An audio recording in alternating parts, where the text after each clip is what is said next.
AITA for ending my marriage over my wife's shady 2 a.m. text? My name is Brandon Ellis. I live in Parker, Colorado. I am a construction foreman.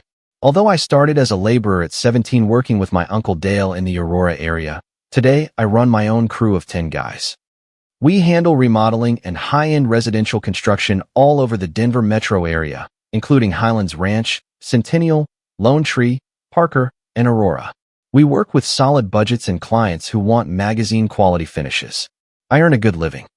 I am not a millionaire, but I own a house in Parker that I finished paying off 2 years ago, a brand-new pickup truck, and a savings account that I built by waking up early, working hard, and avoiding unnecessary expenses. Courtney and I had been married for 6 years. We met at a party at a friend's house in Littleton. She was an accountant at a firm in Centennial, attractive, always well-dressed, with the drive of a woman who knows what she wants. Or at least that is what I thought. I fell in love with the version of her who laughed at my bad jokes and would bring me an iced coffee to the job site when she visited. That version lasted about 3 years, then things slowly began to change. The change was gradual, like hidden water damage in a wall. You do not notice it until it has already weakened the entire structure. Courtney started going out more frequently. Coffee meetups, dinners with Samantha, or work-related gatherings. Every outing involved full makeup, nice heels, the expensive perfume I had given her for our anniversary, and outfits that were far too dressy for a casual coffee with a friend who usually wore sweatpants. I would get home from the job site around 5, covered in dust with my work boots still on, looking forward to the couch and some quiet. Instead, I would find Courtney standing at her vanity mirror with perfect eyeliner. Her purse was neatly placed on the counter, not tossed down, but positioned with intention. "Aren't you joining me for dinner?" I would ask. "I can't. The girls are waiting." It was always urgent. She was always in a hurry, and she would leave before I could ask any follow-up questions. One Friday, I came home with takeout, 2 of her favorite loaded burgers with extra cheese and peppers. She was in the kitchen, hair pulled back, makeup done as if she were heading to an important meeting. "I brought your favorite burger." She did not turn around. "I can't tonight. Samantha needs help picking out materials for her kitchen renovation. Tiles, cabinets, she is stressed about it." The excuse came out smooth and quick, as if she had practiced it. I watched her hand move toward the eyeliner. Her fingers trembled slightly, enough to smudge the line at the corner of her eye. It was not nervousness or sadness. It was haste, as if she was racing against a clock I could not see. I glanced down at the shoes by the door, pointed high heels, the kind you wear when you want to make an impression. They were not shoes for looking at kitchen samples. "Stay 10 minutes. Sit down. The food is getting cold." She let out a short laugh that did not reach her eyes. "Brandon, I promised. Do not make this into an issue." "I am not making an issue. I am asking for 10 minutes. She shrugged. "You are being dramatic." That was the first crack. She did not apologize or offer to make it up to me. She called me dramatic, as if I were an inconvenience in her own home. "Go ahead then," I said. "Go." She looked surprised that I did not push back. She grabbed her keys. "Thank you," finally, and left before I could unpack the bags. 2 plates sat on the table. Hers looked untouched, like a setting in a house where someone had already checked out. She returned late, but I was not waiting on the couch like a worried boyfriend. I was in the workshop I built behind the house, my space where tools stayed where I left them, batteries were charging, and a half-finished carpentry project sat on the bench. It was the one place where things were honest and nothing was pretended. That is where I think most clearly. Sanding wood or installing hinges helps me sort my thoughts. That night, I was building a frame for the bathroom window, something Courtney had asked for months earlier that I had put off because other things always seemed more urgent. How ironic. The night she chose not to be home, I finally started on something she wanted. I heard the kitchen door open. Soft footsteps. Courtney appeared at the workshop entrance, phone clutched tightly against her body, hair slightly out of place, makeup still too fresh for a simple evening out. "You were not asleep. You have an early start tomorrow. You thought wrong." She stepped closer, still gripping the phone. "I told you I would message you." "No, you chose not to." In the days that followed, she punished me with silence. Short replies, one-word answers, that calculated coldness meant to make me chase after her. I did not chase. I adjusted my gym schedule. I ate when it suited me and stopped asking if she was okay. I stopped initiating conversations, making plans, or showing affection. Not out of spite, but to match exactly what she was giving. Zero effort from her side meant zero access from mine. One night, I was packing my lunch for the next day. Courtney walked into the kitchen. "You are being distant," she said. "I am being consistent." "Consistent with what?" "With what I am seeing." She scoffed. "You are doing this on purpose." I closed my lunch container. "Courtney, you wanted space. Space comes with distance. Enjoy it." The following weekend, our neighbors Matt and Rachel hosted a backyard barbecue. Matt worked in tech and always had a corny joke ready. Rachel was the observant one who said little but noticed everything. Courtney showed up dressed as if she were going somewhere special. She spent most of the time with her thumbs flying across her phone screen. Matt tossed me a beer. "Man, looks like you ran into a wall today." "Pretty close." "The wall did not win." He laughed. Courtney stood nearby, smiling at her phone instead of her husband. Rachel came over by the cooler and lowered her voice. "Is everything all right with you two?" "Yeah, just a busy week." Rachel glanced at Courtney's phone, then back at me. She nodded slowly, the way someone files away important information. Rachel had that quiet intuition, like experienced foremen who can sense trouble before it shows up.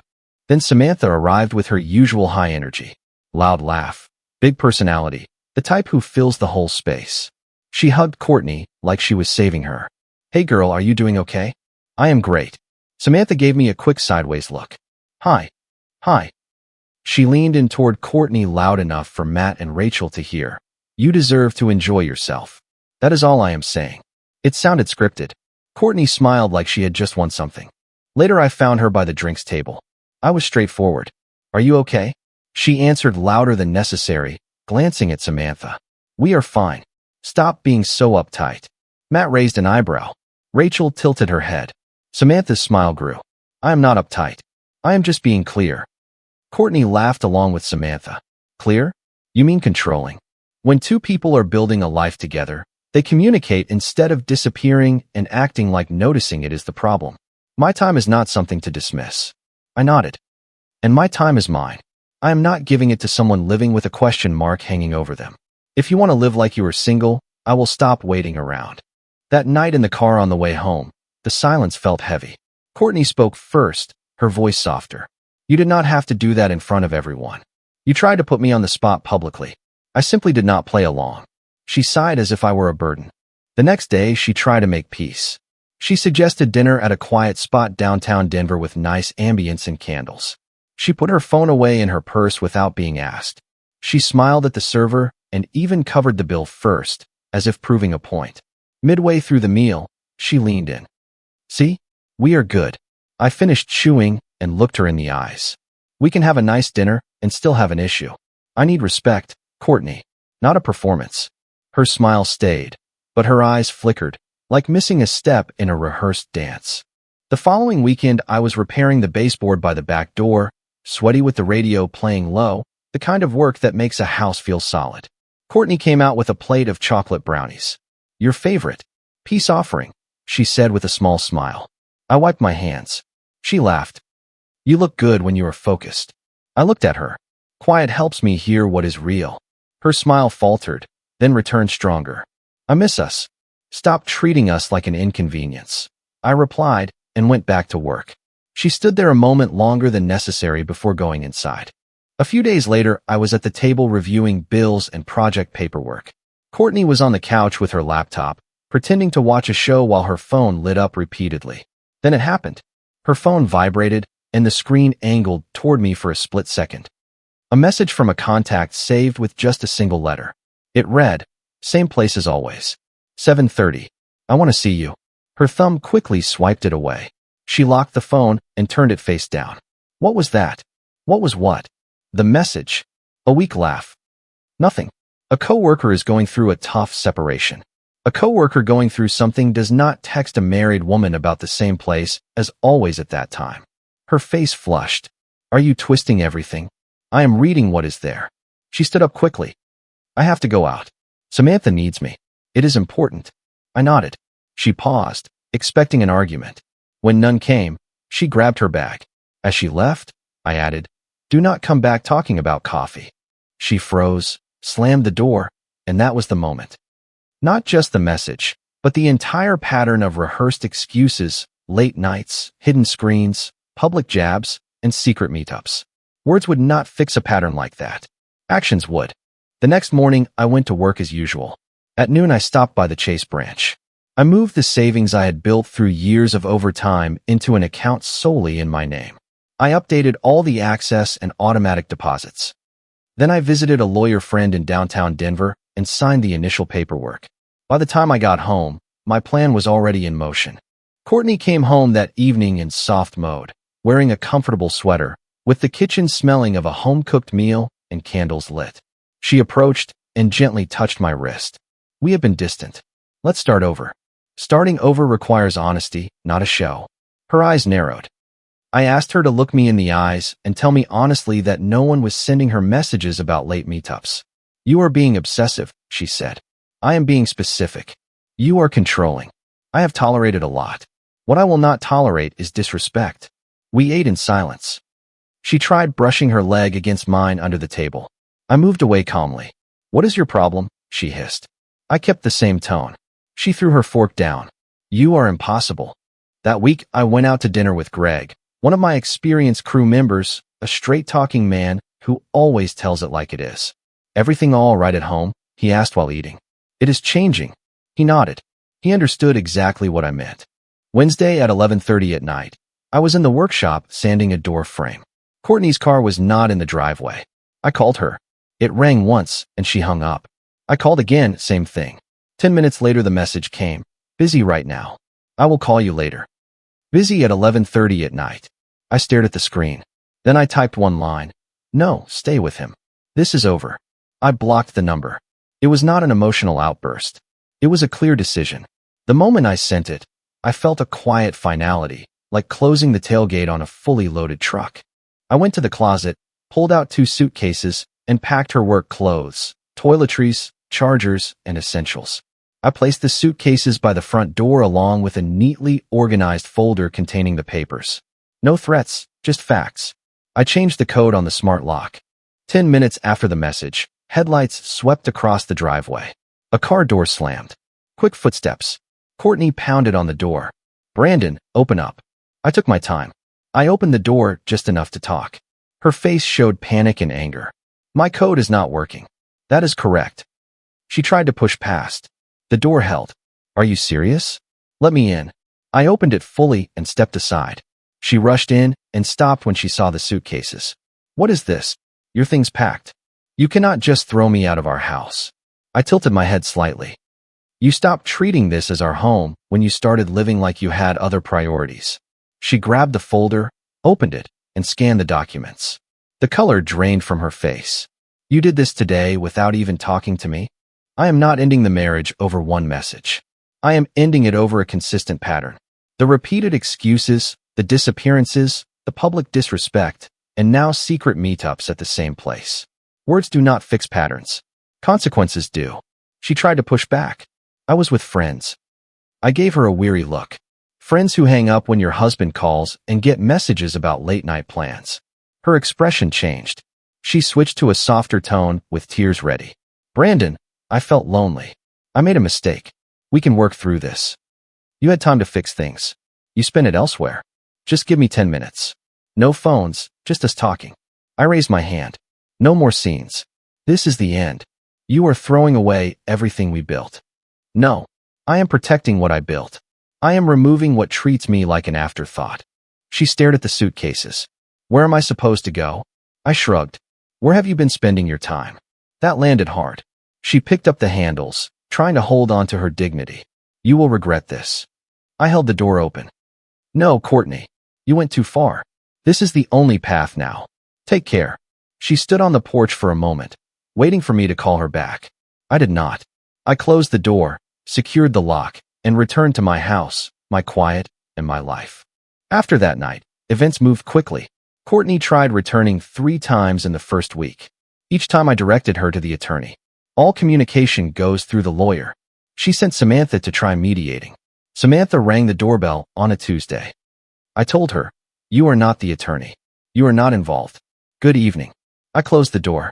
The person from the late messages disappeared once he realized there was no longer a comfortable home for Courtney to return to. He vanished quietly. Courtney moved to her mom's house in Castle Rock. 3 weeks later, Matt mentioned she had taken a part-time position at another firm and was trying to tell the story as mutual emotional distance. Rachel ran into me at the grocery store one Sunday and said quietly, "You did the right thing, Brandon. We all noticed. None of us knew how to tell you."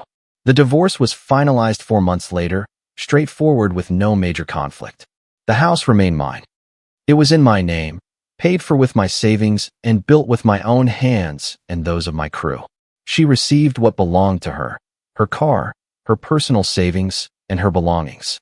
Nothing more, nothing less. I ran into Samantha once later while standing in line at the convenience store. She saw me and looked away. I said nothing. There was no need. Today the house feels different in a good way. The workshop out back is still my sanctuary. I added a new workbench and a tool rack I got from Uncle Dale. The crew has grown. I took on 2 new projects in Highlands Ranch. One is a full home build from the foundation up that keeps me busy 6 days a week, but it brings a deep satisfaction that no difficult relationship can diminish. Greg pats me on the shoulder each morning on the site and says, "You look like a different man, boss." I reply, "It is the face of someone who finally sleeps well at night." I started seeing someone new after some time. Her name is Paige.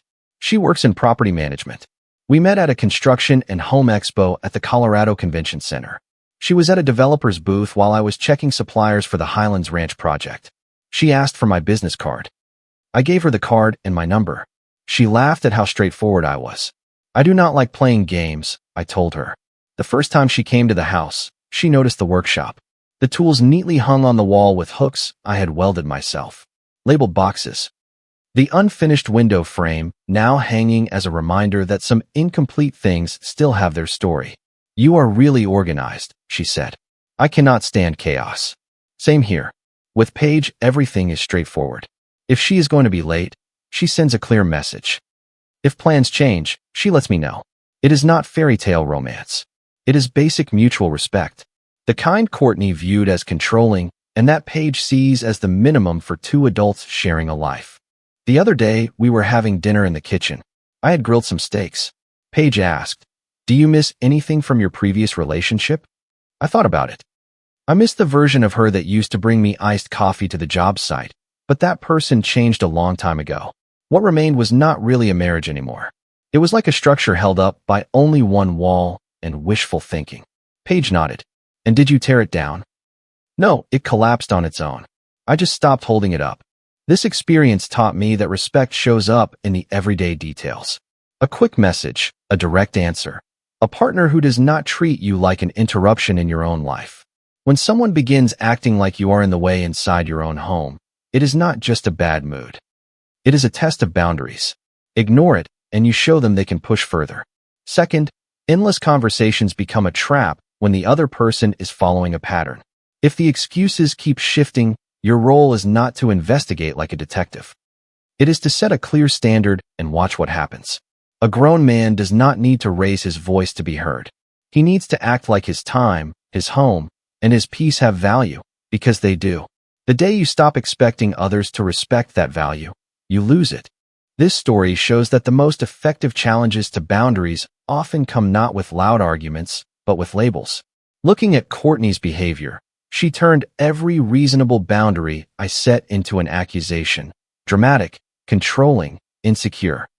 She used those words to shield her actions from accountability. The turning point came when those labels stopped working and I stopped debating and began taking action. Courtney did not lose the marriage over one late-night message. She lost it because she created such a consistent pattern of disrespect that when the consequences came, there was nothing left to discuss. The lesson is straightforward. Do not negotiate respect with someone who gains from disregarding it. If the stories keep changing, your job is to establish a standard and observe. Protect what you have built quietly, calmly, and early, not from anger but from self-respect. Do not make dramatic scenes or threats. Simply move your life into a structure where those patterns cannot touch your peace or your resources. Comment, "Hey everyone, thank you for watching this video all the way through. I wanted to share what's been on my mind after putting this together. Protecting your self-respect should always come first in any relationship. Learning to set firm yet calm boundaries is an act of self-care. Taking responsibility for your peace shows real maturity and strength. True kindness begins with how gently you treat yourself. When you notice repeated patterns that drain you, it's okay to choose differently. Healing often starts the moment you stop holding on to what hurts you. I hope this reminds you that you're worthy of mutual respect and love. Keep choosing the kind of life and relationships that bring you real peace. If you liked it, don't forget to leave a comment and support the channel by subscribing. See you in the upcoming stories.